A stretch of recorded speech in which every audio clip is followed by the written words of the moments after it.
سنتے ہیں ہنری کا۔ تو ہنری جو ہے آپ نے اس کو ہم نے سیکھا ہے، دیکھا ہے کہ یہ ایک کسان ہے، اس نے قرض لیا ہے اور قرض لینے کے بعد جو ہے وہ اس کو ضائع کر بیٹھا ہے، جتنے پیسے اس کے پاس ہیں وہ ضائع کر بیٹھا ہے۔ اس کی بنیادی وجہ کیا ہے؟ ایک تو وہ بیجا خرچ کرنے والا ہے، اسے پتہ نہیں کہ اپنے پیسے کا استعمال کیسے کرنا ہے، اور جس مقصد کے لیے اس کو لیا ہے اس کا وہ مقصد پورا نہیں ہوا، کیونکہ اس نے اس کو پراپر اس کے لیے یوز نہیں کیا۔ اور جس ایریا میں ہنری رہتا ہے، جس خطے میں، وہاں پر لوگ جو ہے وہ جادو ٹونا اور تہمات پر بڑا بھروسہ کرتے ہیں۔ اگر کوئی بلی راستہ کاٹ جائے تو وہ یہ سمجھتے ہیں کہ یہ اب شگن ہے یا یہ اچھا شگن نہیں ہے، اب کوئی مصیبت آئے گی۔ یا اگر الو کو دیکھ لے تو ان کے ذہن میں یہ بات آتی ہے کہ الو جو ہے وہ آنے والی مصیبتوں کو ظاہر کرنے کی علامت ہے۔ اور اسی طرح بہت ساری بلیوں، کچھوؤں، کووں کی قربانیاں، چوہوں کی قربانیاں اور ایسی بہت ساری چیزیں اس خطے میں جہاں پہ ہنری رہتا ہے وہاں پر رائج ہے۔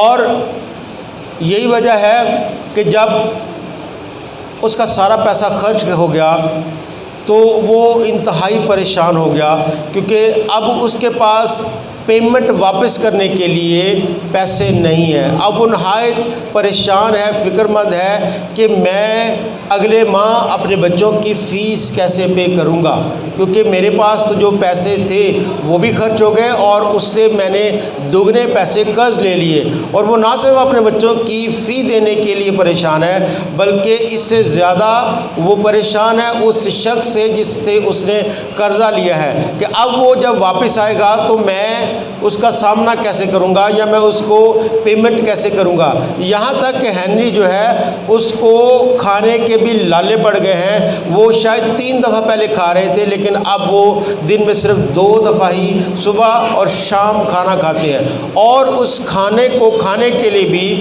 اپنے بچوں کو کھانا کھلانے کے لیے بھی، دونوں میاں بیوی کو اپنا کھیت چھوڑ کر دوسروں کے کھیت میں جا کے کام کرنا پڑ رہا ہے، اور اسے بامشکل صرف اتنے سے پیسے ملے ہیں یا ملتے ہیں جن سے وہ صرف 2 وقت کی روٹی کھا سکتے ہیں۔ اب ان کے لیے جو سب سے بڑا مسئلہ یہ ہے کہ وہ اپنے بچوں کو بھی آگے ایجوکیٹ کرنا چاہتے ہیں، اپنا دن کا کھانا جو ہے وہ بھی پورا کرنا چاہتے ہیں، اور سب سے بڑا مسئلہ کہ جو قرض لیا ہے وہ بھی واپس کرنا ہے۔ تو وہ اس صورتحال میں اب ہنری بہت پریشان ہے، انتہائی پریشان ہے۔ اور جب وہ یہ کام کرتے ہوئے سوچ رہا تھا تو سامنے ایک پیڑ پر اسے الو نظر آیا، اور اس نے ایک دم سے جو ہے جب اس کو دیکھا تو اس کے اندر ایک خوف کی لہر جو ہے وہ دوڑ گئی، کیونکہ اس سے پتہ تھا، وہ جانتا تھا کہ یہ جو الو ہے یہ مصیبت کی علامت ہے، یہ آنے والی جو چند گھڑیاں ہیں، مہینے ہیں، سال ہیں، ان میں مجھ پر اور زیادہ آزمائش آ سکتی ہے۔ اس لیے وہ سوچ رہا تھا کہ کیا خداوند یہ جو موت ہے کیا اب یہ میرے گھر میں ہونے والی ہے، کیونکہ اس کا زیادہ پیسہ جو ہے کچھ تو شاپنگ اور دیگر چیزوں میں خرچ ہوا، لیکن اس کا زیادہ پیسہ کہاں پہ خرچ ہوا؟ اپنے رشتہ داروں کی اموات میں، کیونکہ اس کے خاندان میں بہت اموات ہوئی، اور اس نے ان ساری اموات میں اپنے سارے رشتہ داروں کے جنازوں میں جانا اور ان میں پارٹیسپیٹ کرنا، اور وہاں پر جو واجبی خرچ بنتا ہے یا نہیں بنتا وہاں پر جا کے اس نے وہ ساری پیمنٹس کی جو ہمارے مشرقی دور میں بھی ہے، ہمارے یہاں پہ بھی ہے۔ تو ایسے ہی کچھ رسومات وہاں پر تھی جس میں انہوں نے بہت خرچ کیا، اور اس کے پیسے ان رسومات نے ختم کر دیے۔ تو اب وہ سوچ رہا ہے کہ کیا جو اگلا گھر ہے کیا یہ میرا تو نہیں، کیا بھوک کی وجہ سے میرے بچے مر سکتے ہیں یا کسی پریشانی کی وجہ سے یا بیماری کی وجہ سے؟ تو الو اس کے لیے جو ہے وہ پریشانی کا باعث ہے کہ کیوں یہ مجھے نظر آیا ہے۔ اس کا مطلب کہ وہ سوچ رہا ہے کہ ابھی جو آزمائشیں ہیں اس سے زیادہ بڑھ جائیں گی۔ جب وہ یہ سوچ رہا ہے تو دوسری طرف اچانک اسے کچھ پرندوں کی آوازیں سنائی دی۔ تو اس نے جب ان پرندوں کو دیکھا تو جو پرندے ہیں وہ گھونسلے میں پڑے بچوں کو کچھ کھانا کھلا رہے ہیں۔ تو جب وہ ان کی طرف دیکھتا ہے تو وہ کہتا ہے کہ مجھ سے اچھے تو یہ پرندے ہیں جو کم از کم اپنے بچوں کو کھانا تو کھلا رہے ہیں۔ پھر وہ سوچتا ہے کہ یہ پرندے جو ہے وہ کیا کرتے ہیں کہ یہ اپنے بچوں کو کھانا کھلا سکتے ہیں، اور یہ اتنا مضبوط گھونسلہ کیسے بنا لیتے ہیں کہ ان کے بچے جو ہیں ان میں سے گرتے بھی نہیں ہیں اور وہ محفوظ رہتے ہیں۔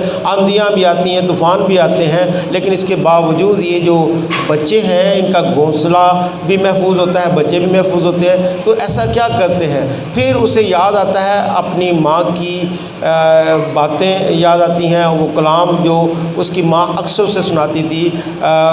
وہاں پر متی کی انجیل میں سے وہ اس کو واقعہ سناتی تھی یا آیات پڑھ کے سناتی تھی کہ خدا یسوع مسیح نے کہا کہ ان پرندوں کو دیکھو جو نہ بوتے ہیں نہ کاٹتے ہیں، لیکن تمہارا آسمانی باپ پھر بھی انہیں یہ کھانا کھلانے کے لیے، کھانا کھانے کے لیے انہیں کچھ محنت نہیں کرنا پڑتی، لیکن پھر بھی خدا دیتا ہے۔ تو اسے یاد آیا کہ یہ اس کی ماں سناتی ہے۔ پھر اسے سمجھ آئی کہ میری تمام تر ضروریات کا جو منبع ہے وہ خدا ہے۔ تمام چیزیں جو ہیں وہ خدا کے اختیار میں ہیں، میرے اختیار میں نہیں ہے، میرے ہاتھ پاؤں مارنے سے نہیں، بلکہ خدا پر بھروسہ کرنے کی وجہ سے ان پرندوں کی جو ہے جب ضروریات پوری ہو سکتی ہیں تو میری بھی ہو سکتی ہیں۔ تو اس نے ارادہ کیا کہ آج کے بعد وہ خدا پر بھروسہ کرنا سیکھے گا۔ آمین۔ تو ہنری نے مشکلات میں جا کر اس بات کو سیکھا کہ تمام چیزیں جو ہیں وہ خدا کے اختیار میں ہیں، میری تمام تر جو ضروریات ہیں وہ خدا کے اختیار میں ہیں۔ تو پھر کیا وجہ ہے کہ ہنری جو ہے وہ اتنا قرض خواہ ہو گیا؟ پہلی چیز تو اس نے یہ بات بہت دیر میں سیکھی کہ میری جو ضروریات کا منبع ہے وہ خدا ہے، اور دوسرا اس کی جو خواہشات تھیں دوسروں سے بڑا بننے کی، زیادہ اچھا دکھنے کی، زیادہ اچھا کپڑے پہننے کی، زیادہ اچھا کھانا پینا، اور یہ ساری چیزیں اچھی ظاہر ہونے کی خواہشات جو ہیں یا نظر آنے کی خواہشات جو ہیں وہ اس کو مقروض کر رہی تھیں۔ تو بعض اوقات اگر ہم دیکھیں تو ہماری زندگیوں میں بھی کچھ ایسے ہی واقعات ہیں۔ ہماری زندگی کے جو واقعات ہیں وہ بھی ہنری کی کہانی کے ساتھ جو ہیں وہ جڑے ہوئے آپ کو نظر آتے ہیں۔ جب ہم اپنے غلط فیصلوں کی وجہ سے قرض میں جاتے ہیں تو اکثر ہمیں ہنری اور اپنی کہانی میں مماثلت نظر آتی ہے۔